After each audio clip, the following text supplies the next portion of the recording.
Another thing that we kind of mentioned a little bit was like the GA system and how much power necessarily the players get in deciding what kind of game or what kind of esport they want to play. Um, I'm not sure what the best scenario or best solution is for this because we've talked about it before with GAs and how they could be abused, how they can be kind of favored towards certain teams and certain players and their influence. They can essentially bend the CDL to their will or their wants and their needs. I tend not to think that that's not a good way to go about it. Like in a competitive environment where there's only 48 CDL players at a time, there are a section of CDL players that are much more influential in how the game is played. And we're living in the slasher world league at times. Other times we're not living in it. And we again, that's a transparency thing. I think the more transparent that GAs become, the fewer GAs we have, because players don't like to admit that they GA things just because they don't want to do it. And we've seen that in the past before with, I think, snipers maybe last year or 2 years ago, where there was like a majority vote, and then once the GAs went public, it was not a majority vote anymore, and the snipers came back. That's funny how it happens, but that's something that definitely can be improved. I don't know how the CDL goes about fixing it, because you're not going to fix the players. You're not going to convince the players that they should do things that are not in the best interest of theirselves or their teams. There's just no way that you can do that. It's like telling the NFL players, like, you actually shouldn't do this. Like, it's not. The NBA is a good example. Like the 3-point revolution thing has become like a big point of contention of like whether threes are bad for the NBA or whatever. Like, go tell Steph Curry he shouldn't shoot 25 threes a game if he can. Like, if he's making half of his threes, then he's going to shoot like as many threes as he really wants, and as many threes as his team wants.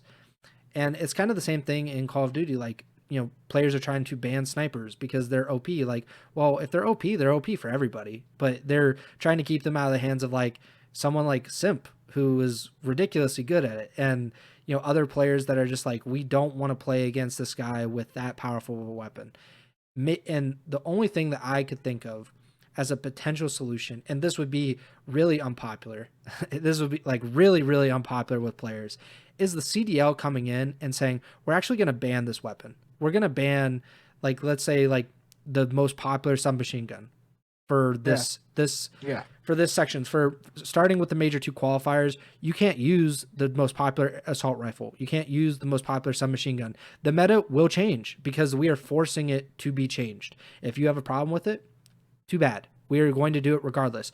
We're going to ban this certain perk. We're going to ban this attachment. And that's the only way that you can go about it.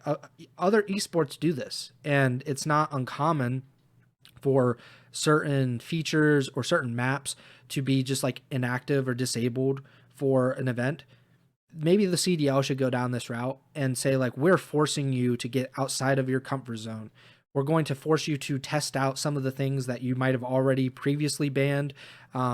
Maybe we even ban a map. We don't have that many maps, but like if we had more maps, we would ban this map. We wouldn't allow you to play. What's the map right now that everybody plays? Vault. Like, yeah. we're going to take out Vault from the rotation. So you're going to have to learn how to play some of these other maps. That's a very radical thing to do. It would be Yeah. very unpopular among the players, but that is the only thing from my point of view that the CDL could do. Say, hey, like, we're going to change things. We're going to force you to change. I don't know what you thought about that, or just maybe this GA system or the GA environment we have in modern Call of Duty. No, I think that's a good point. And I was kind of thinking about that. Just in my head, I was thinking like, you know, any other way that the CDL actually addresses GAs. Well, first off, they're just not going to address the term GA itself, because then it's, Yeah. basically shining a light on the fact that the players are governing themselves to some extent.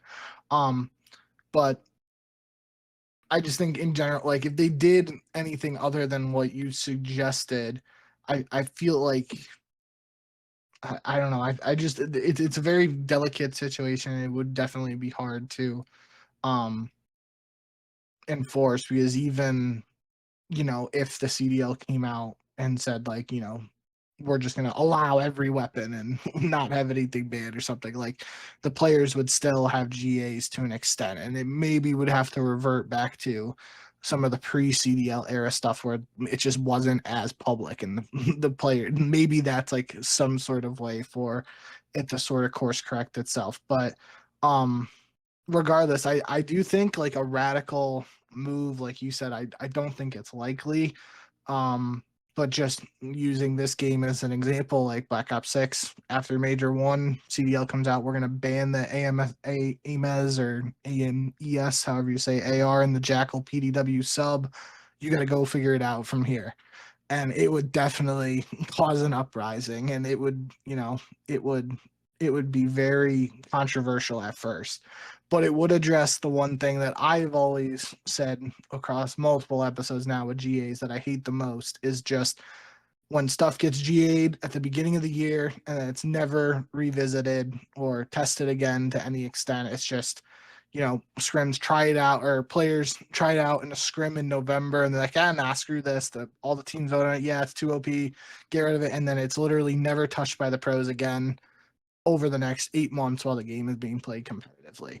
So I do think just, the whole nature of GAs itself is very controversial until, it circles back to the competitive team, and, just if you have a well designed game that's more balanced, and stuff like that is not going to be as necessary. But we don't live in a world where there's just a game.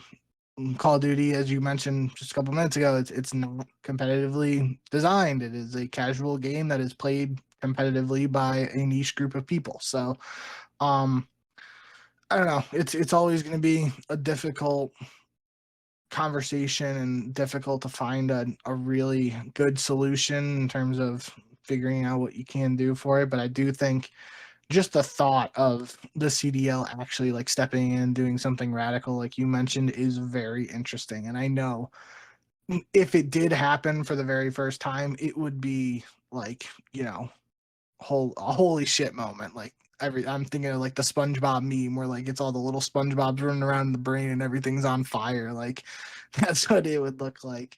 Um, but to your point earlier too, like there's other like Counter Strike and even Valorant, which is a newer one. I know like the devs have removed maps from the map pool to address certain issues on the maps, and then they're eventually like recycled and brought back into the rotation after the devs make changes to those maps. And that's just something we're not going to see in Call of Duty until if we ever get like that Call of Duty that's made for competitive, like we've talked about, like the COD mobile that's not for mobile, basically. But in a 1 year life cycle COD game, that's never going to happen. Whereas Valorant and CS:GO and CS2, those are, that's one game that is continually updated over the years. So it makes more sense from that perspective, but there is stuff you can take away from that. And like, let's just use, I know like, Red Card and Protocol are probably two of the um, bigger maps right now that are not particularly enjoyed by a ton of people in Black Ops 6. If they were just straight up removed from the rotation and replaced with something like Raid or Standoff, like a lot of people would be happy about it. And there's the potential that we would never see the maps like Red Card and Protocol return, because if they're replaced by stuff like those iconic maps that we know work well for competitive.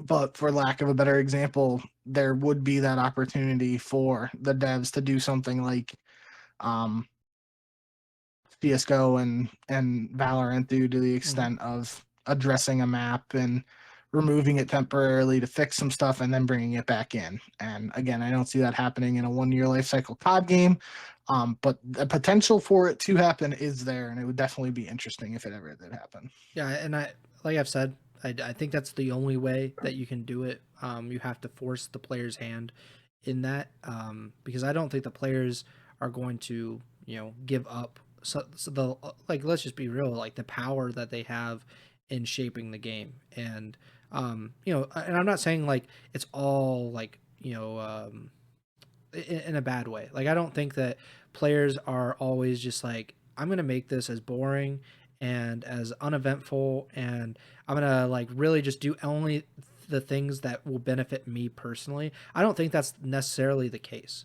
I think that there are players that actually are like, it might not benefit me, but it'll benefit the league. It'll benefit just like viewership and how people kind of view Call of Duty.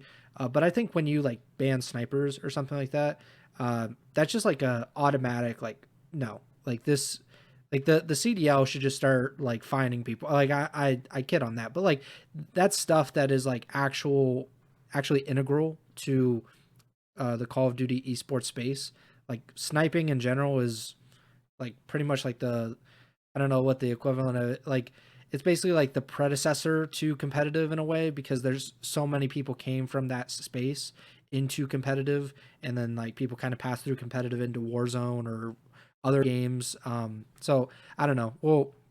We'll see if anything changes, but I do think that would help, and it would definitely create some kind of spice to different like stages, like where you have major one and like this is the meta, and that come major two, the meta is completely different. And I look at Black Ops 2, which was, I still believe the greatest game of all time, even if it's like obviously it's flawed, like in certain things have definitely been improved since then, like hardpoint in general, like you could be mathematically eliminated from winning hardpoint, was it's just a silly thing, but your growing pains and all that.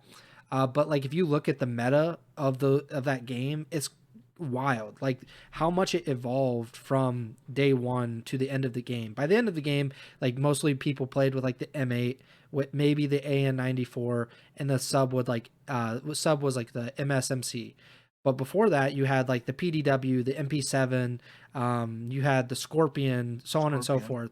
forth. The ARs, like the FAL was crazy. They had the Cat 40 in the beginning because Clayster was an absolute demon on the map with a FAL and Cat 40. They ended up just saying like these things are banned. Like or I think the FAL might have gotten nerfed to the ground or whatever. But like it evolved, it changed, and I think that's what made it cool, because from the beginning of the game to the end of the game, the meta was completely different, and how the teams reacted to the meta made it kind of interesting in a way by itself.